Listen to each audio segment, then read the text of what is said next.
This was the letter from Tim Cook to Apple investors.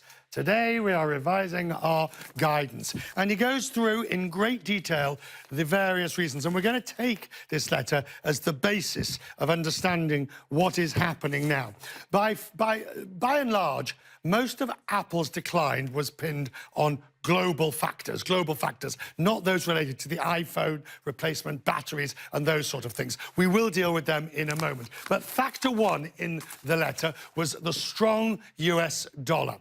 That forced price increases outside the United States. Apple may it manufactures overseas, it sends components over there to be brought back, but essentially the sales, of course, are in dollars from wholesalers to manufacturers. Strong US dollar.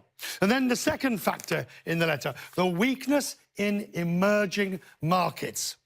Greater impact than had previously been expected. Because remember, this and the third, the big factor, the mounting uncertainty in China. Remember, only in November, Apple had warned about these, but said they believed it was all under control. Which, of course, will raise the question, how can something happen at the beginning of November look so radically different in early January? Apple's reasoning of these reasons of global economics is borne out by what the president's chief economist said. The slowdown in growth in China is dramatic. I think that one of the reasons is, frankly, their economy is looking what for them, might be called a recession. It's slowing down in a way they haven't seen in more than a decade. David Dollar served as the U.S. Treasury's emissary to China. He's now the senior fellow at the Brookings Institute. Good to see you, sir. As always, good to see you. Thank you. Is Apple right? Why do you think they are explaining such a dramatic slowdown from what they were seeing in November to suddenly at the end of the year? Right. So the prospects for China's economy have definitely diminished over the last couple of months. Everyone knew the economy was slowing, but it slowed down more than was expected. The most recent PMIs in China are quite disappointing.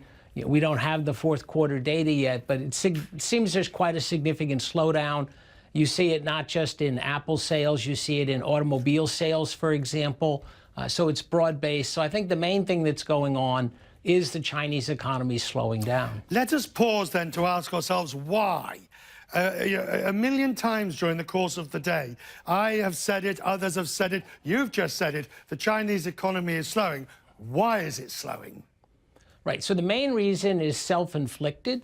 For a long time, the economy was growing based on excessive growth of credit, and now they're trying to get that under control. They've been doing that for nearly a year now, with some success in terms of deleveraging, but that's slowing down investment, having a spillover effect on consumption. So mainly it's their own macro policies.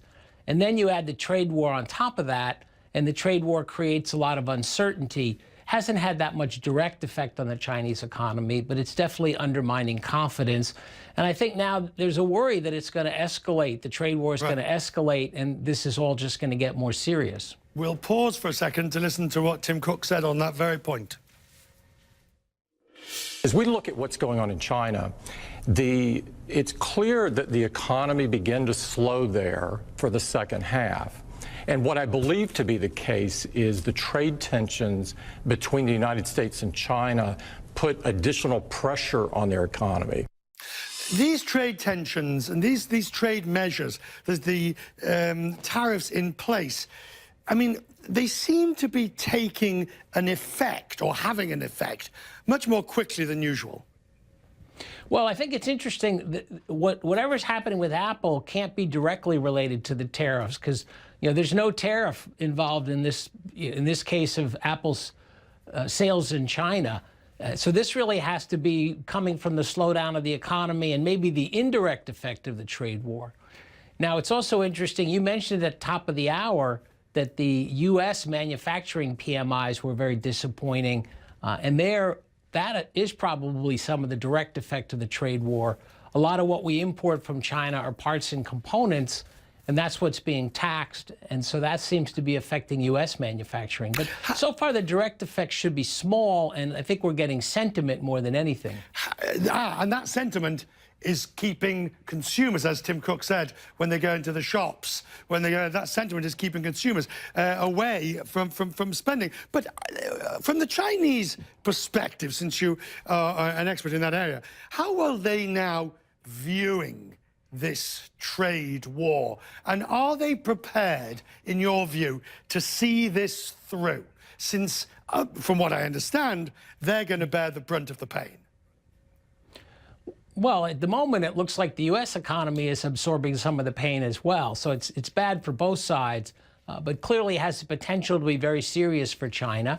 I think the Chinese have been clear that they're willing to make some changes in order to accommodate the U.S., but they're not willing to do everything that the U.S. is asking. And they are willing to take some pain. They have some macro measures they can roll out to try to stimulate the economy a bit. So I don't think we should get too gloomy about where the Chinese economy is going. But it would certainly, their best case scenario is that they make a deal.